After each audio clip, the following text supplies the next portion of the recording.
Suldaan Daakir Xasan Khaliifi Garaad Yoonis Garaad Cabdilaahi oo kamida madax dhaqameedka waaweyn ee Soomaaliland oo maanta qaar kamida warbaahinta kula hadlay magaalada Hargeysa ayaa waxay baaq nabadeed u direen beelaha walaalaha Direy ay ku dhaxmartay deegaanada hoos yimaada gobolka Sool iyagoo ugu baaqay in labada dhinacba ay nabadda qaataan isla markaana colaadaasi la joojiyo. waxaan doonaynaa halkan inaan baaq nabadeed uga dirno walaalaha iyaga Direy iyo dagaal ku dhex socdo Koonfurta Gobolka Sool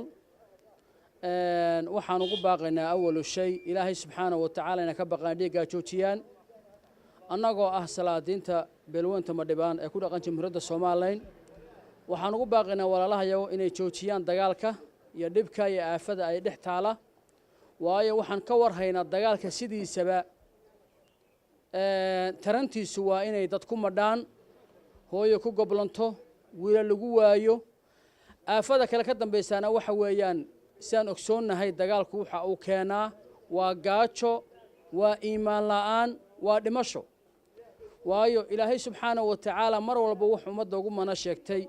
laba shay oo israaciyo waa amni iyo iimaan weeye amni iyo iimaanku hadda meesha ka baxaana waxa soo gala iimaan la'aan iyo gaajiya rafaad baa soo gala marka waxaan ugu baaqaynaa walaalayaal joojiya dagaalka dad walaala baa tihiin ehel baa tihiin dhibaatada dhextaala waxa weeye wax dhamaan kara weeye wada hadal lagu dhameeyo xukuumadda iyo shacabka reer Soomaaliland dhamaan waxaan ugu baaqaynaa inay ka qayb qaataan si colaadda halka ka taagan loo damin lahaa sidii tii celafeenba loo damiyay tan loo damin lahaa walaalahana loo dhaxgali lahaa loogana sulxiyo wanaag loo dhaxdhigi lahaa kolay anagu ka salaadeen ahaan insha Allah ta'ala diyaar waxaan u nahay inaan walaalaha iyo ugu baaqno inay nabadda ilaaliyaan in runtii waxa weeyaan maanta dalka aynu ku sugannahay ama la yiraahdo Jamhuuriyadda Soomaaliland waxa qura ay ku caanamaaleen ama astaanto ah waa nabad wax kala gacanta ku hayna meed garanaysaa dhibaatada dhexdooda taala cid kale ma xallin karta in iyagu soo tanaasulaan waxaan si gaar ah ula hadlayaa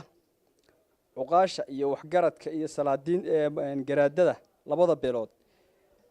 sida garaad jaamac garaad cali iyo garaad muxtaar garaad cali buraale inay arrinka iyadoon cidina dhexgelinay isu yimaadaan isu tanaasulaan. Abdiraxmaan Abdullaahi Fantastic Ariel TV Hargeysa.